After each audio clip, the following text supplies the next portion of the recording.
Galit ang mami. Ba't galit ang mami? Kasi si Teo. Si Teo, pasaway. Sabi ng Noe.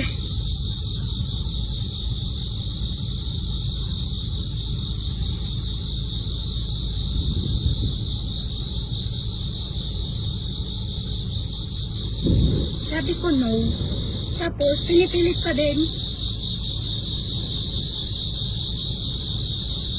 Napakapasaway. Pinahirapan niya mami today sa mall. Bonding sila dapat ng lola niya. Ngayon niya lang makikita nagpasaway pa. Kaya galit ang mami. Galit ang mami sa ginawa ni Teo. Hindi magandang ginawa ni Teo today. Hindi pa kumain. Sinigang na maging ulam.